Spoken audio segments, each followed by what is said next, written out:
ವಸಂತ ಸಂಭ್ರಮ, ಕರ್ನಾಟಕದ ಹೊಸ ವರ್ಷ, ಯುಗಾದಿ ಇದರ ಹಿನ್ನೆಲೆಯಲ್ಲಿ ನಾವು ಹಮ್ಮಿಕೊಂಡಿದ್ದೇವೆ. ವಸಂತ ಕಾಲ ನಮ್ಮ ಏನು 4 ಋತುಗಳಿದ್ದಾವೆ, ಇದರಲ್ಲಿ ಮೊದಲನೇ ಈ ಚಳಿಗಾಲದಲ್ಲಿ ಗಿಡ ಮರ ಎಲ್ಲ ಎಲೆಯನ್ನ ಕಳ್ಕೊಂಡು ಬರಡಾಗಿರುತ್ತೆ. ವಸಂತ ಬಂದಾಗ ಬರಡಾಗಿದ್ದಂತ ಮರನೂ ಕೂಡ ಜೀವ ತುಂಬಿ ತುಳುಕುತ್ತೆ. ಹೂವ ಎಲೆ ತುಂಬಿ ಜೀವ ಎದ್ದು ಕಾಣುತ್ತೆ. ಹಾಗಾಗಿ ವಸಂತ ಕಾಲ ಹೊಸ ಆರಂಭದ ಕಾಲ. ಹಾಗಾಗಿನೇ ನಮ್ಮ ರಾಜ್ಯದಲ್ಲಿ ಈ ವಸಂತ ಕಾಲದಲ್ಲಿ ಬರುವ ಯುಗಾದಿಯನ್ನ ನಮ್ಮ ಹೊಸ ವರ್ಷ ಅಂತ ನಾವು ಆಚರಣೆ ಮಾಡ್ತೇವೆ. ಹಾಗಾಗಿ ಭಾವಗೀತೆ ಸುಗಮ ಸಂಗೀತದಲ್ಲಿ ಆಡ್ತಾರೆ, ಯುಗ ಯುಗಾದಿ ಕಳೆದರೂ ಮರಳಿ ಬಂದಿದೆ ಯುಗಾದಿ, ಹೊಸ ವರುಷವ ಹೊಸ ಹರುಷವ ತಂದಿದೆ ಯುಗಾದಿ ಅಂತ. ಸೊ ಯುಗಾದಿಯೇ ಹೊಸತನದ ಕಾಲ, ವಸಂತ ಸಂಭ್ರಮವೇ ಹೊಸತನದ ಸಂಭ್ರಮ. ಹಾಗಾಗಿ ನಾವು ಈ ವಸಂತ ಸಂಭ್ರಮವನ್ನ ಯುಗಾದಿಯ ಹಿನ್ನೆಲೆಯಲ್ಲಿ ಇಂದು ಹಮ್ಮಿಕೊಂಡಿದ್ದೇವೆ. ಕಾರಣ ಎಷ್ಟೋ ಜನಕ್ಕೆ ಮರ್ತೋಗಿದೆ, ನಮ್ಮ ನಾಡಿನಲ್ಲಿ ಯುಗಾದಿಯೇ ನಮ್ಮ ಹೊಸ ವರ್ಷ ಅನ್ನೋದನ್ನ ಮರೆತಿದ್ದೇವೆ. ಅವರಿಗೆ ಜ್ಞಾಪಿಸಬೇಕಾಗಿದೆ, ಸಾವಿರಾರು ವರ್ಷಗಳಿಂದ ನಮ್ಮ ಹೊಸ ವರ್ಷ ಯುಗಾದಿ. ಅದನ್ನ ಹೆಮ್ಮೆಯಿಂದ ಆಚರಿಸೋಣ, ಸಂಭ್ರಮಿಸೋಣ, ಸಂಭ್ರಮದಿಂದ ಹೊಸ ವರ್ಷವನ್ನ ಸ್ವಾಗತಿಸೋಣ. ಅದು ಒಂದು ಉದ್ದೇಶ. ಹಬ್ಬ ಅಂತ ಹೇಳಿದ್ರೆ ಬರೀ ರಜಾ ಆಗಬಾರದು. ಕೆಲವರು ಮನೆಯಲ್ಲಿ ಕೂತು ಹೋಳಿಗೆ ತಿನ್ನುವುದು ಕೆಲವರಿಗೆ, ಕೆಲವರಿಗೆ ಮಾರನೇ ದಿನ ವಸ್ತಡ್ಕು ಮಾಡೋದೇ ಅವರಿಗೆ ಹಬ್ಬ. ಇಷ್ಟಕ್ಕೆ ಹಬ್ಬ ಸೀಮಿತ ಆಗ್ಬಿಟ್ರೆ ಅದರಲ್ಲಿ ಅರ್ಥ ಏನಿದೆ? ಊಟ ಯಾವತ್ ಬೇಕಾದ್ರೂ ಮಾಡ್ಬೋದು, ಬಾಡೂಟ ಯಾವತ್ ಬೇಕಾದ್ರೂ ತಿನ್ಬಹುದು, ಆದ್ರೆ ಹೊಸ ವರ್ಷಕ್ಕೆ ಅರ್ಥ ಏನು ಉಳಿಯುತ್ತೆ? ಅರ್ಥ ಇರಬೇಕು ಅಂತ ಹೇಳಿದ್ರೆ ಅರ್ಥ ಪೂರ್ಣವಾಗಿ ನಾವು ಆಚರಣೆ ಮಾಡಬೇಕು.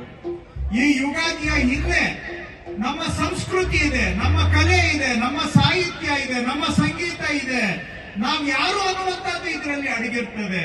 ಅವುಗಳನ್ನೆಲ್ಲ ಮರೆತು ಬಿಟ್ಟು ಬರೀ ಒಂದು ಹೋಳಿಗೆ ತಿನ್ಬಿಟ್ರೆ, ಬಾಡೂಟ ತಿನ್ಬಿಟ್ರೆ ಹಬ್ಬ ಮಾಡ್ದಂಗಾಗುತ್ತಾ? ಹಬ್ಬ ಅಂದ್ರೆ ಅರ್ಥ ಇರಬೇಕು.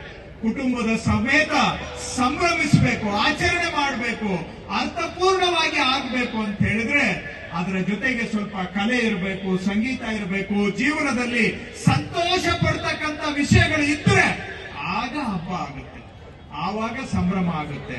ಹಾಗಾಗಿ ಈ ವಸಂತ ಸಂಭ್ರಮದಲ್ಲಿ ನಮ್ಮ ನಾಡಿನ ಹೆಸರಾಂತ ಸುಗಮ ಸಂಗೀತ ಭಾವಗೀತೆಗಳನ್ನ ಪ್ರಸ್ತುತಪಡಿಸತಕ್ಕಂಥ ಹೆಸರಾಂತ ಕಲಾವಿದರನ್ನ ಇವತ್ತು ಸಾಕಾರ ನಗರದಲ್ಲಿ ನಮ್ಮ ಕ್ಷೇತ್ರಕ್ಕೆ ನಾವು ಕರೆತಂದಿದ್ದೇವೆ. ನಿಮಗೆಲ್ಲರಿಗೂ ಕೂಡ ಆ ಭಾವಗೀತೆಯ ರಸದೌತಣವನ್ನು ಉಳಿಸಬೇಕು. ಸುಗಮ ಸಂಗೀತ ನಮ್ಮ ನಾಡಿನ ಸಂಕೇತ. ಅದು ಆ ಸುಗಮ ಸಂಗೀತದ ರಸದೌತಣ ನಿಮ್ಗೆಲ್ಲ ಕೊಡಬೇಕು, ಅದರ ಮುಖಾಂತರ ಸಂಭ್ರಮಿಸಬೇಕು ಅಂತೇಳಿ ಭಾವಗೀತೆ ಸುಗಮ ಸಂಗೀತ ಈ ಕಡೆ ಪ್ರೊಫೆಸರ್ ಕೃಷ್ಣಗೌಡರು ನಮ್ಗೆ ಹೇಳ್ತಾ ಇದ್ರು. ಈ ಸಂಸ್ಕೃತಿ ಇರೋದು ಕೆಲವು ರಾಜ್ಯಗಳಲ್ಲಿ, ಬಹುಶಃ ಕರ್ನಾಟಕದಲ್ಲಿ ಮಾತ್ರ ಈ ಸುಗಮ ಸಂಗೀತದ ಹಿನ್ನೆಲೆ ಇರ್ತಕ್ಕಂಥದ್ದು. ಅದರಲ್ಲೂ ಭಾವಗೀತೆಗಳು, ಜೀವನದ ಭಾವನೆಗಳು, ಇವೆಲ್ಲವೂ ಕೂಡ ನಮ್ಮ ಜೀವನದ ಭಾವನೆಗಳನ್ನ ವ್ಯಕ್ತಪಡಿಸ್ತಕ್ಕಂಥ ಗೀತೆಗಳು ಭಾವಗೀತೆಗಳು. ಈ ಶಾಸ್ತ್ರೀಯ ಸಂಗೀತ ನಮ್ಮಂತವರಿಗೆ ಎಷ್ಟೋ ಜನಕ್ಕೆ ಅರ್ಥನೇ ಆಗೋದಿಲ್ಲ. ಕೇಳಬಹುದು, ಕಿವಿಗೆ ಇಂಪನಿಸಬಹುದು, ಆದ್ರೆ ಅರ್ಥ ಆಗದೆ ಹೋಗುತ್ತೆ ಶಾಸ್ತ್ರೀಯ ಸಂಗೀತ. ಆದ್ರೆ ಭಾವಗೀತೆಗಳಿದಾವಲ್ಲ, ಪ್ರತಿಯೊಬ್ಬ ಮನುಷ್ಯನ ಜೀವನದ ನೋವು, ನಲಿವು, ಸುಖ, ದುಃಖ, ಕಹಿ, ಸಿಹಿ ಎಲ್ಲ ಅನುಭವಗಳಿಗೆ ಸ್ವರವನ್ನ ಕೊಡ್ತಕ್ಕಂತಹ, ಅರ್ಥವನ್ನ ಕೊಡ್ತಕ್ಕಂತಹ, ನಮ್ಮ ಜೀವನವನ್ನೇ ಪ್ರತಿಬಿಂಬಿಸ್ತಕ್ಕಂತಹ ಸಂಗೀತ ಭಾವಗೀತೆಯ ಸಂಗೀತ.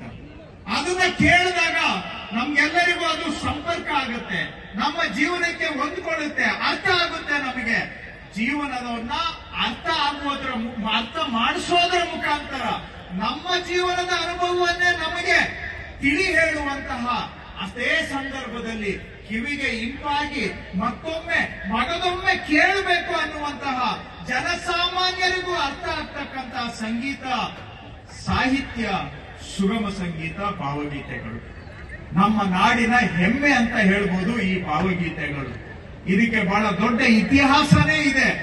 ಅದನ್ನ ಕೂಡ ನಾವು ಇವತ್ತು ಈ ಹಬ್ಬದ ಸಂದರ್ಭದಲ್ಲಿ ಮೆಲುಕು ಹಾಕೋದರ ಮುಖಾಂತರ ನಮ್ಮ ಸಂಸ್ಕೃತಿಯನ್ನು ಕೂಡ ಜೀವಂತವಾಗಿ ಇಟ್ಕೊಂಡು ಕೇಳಿ ಸಂತೋಷ ಪಡಬೇಕು, ಮತ್ತೊಮ್ಮೆ ಕೇಳಬೇಕು ಅನ್ನಿಸ್ಬೇಕು. ಆವಾಗ ಜೀವನದಲ್ಲಿ ಸ್ವಲ್ಪ ಆನಂದ ಬರುತ್ತೆ, ನೆಮ್ಮದಿ ಬರುತ್ತೆ, ಸುಖ ಸಿಗುತ್ತೆ, ಸಂತೋಷ ಸಿಗುತ್ತೆ.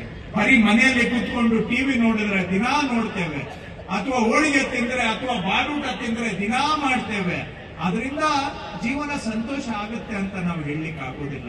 ಹಾಗಾಗಿ ಹಬ್ಬದ ಸಂದರ್ಭದಲ್ಲಿ ಆ ರೀತಿಯ ಸಂಭ್ರಮ ಇರಬೇಕು ಅಂತೇಳಿ ಇವತ್ತು ಈ ಭಾವಧಾರೆ ಕಾರ್ಯಕ್ರಮವನ್ನ ನಾಡಿನ ಹೆಸರಾಂತ ಕಲಾವಿದರ ಮುಖಾಂತರ ನಿಮ್ಗೆ ಪ್ರಸ್ತುತಪಡಿಸ್ತಾ ಇದ್ದೇವೆ.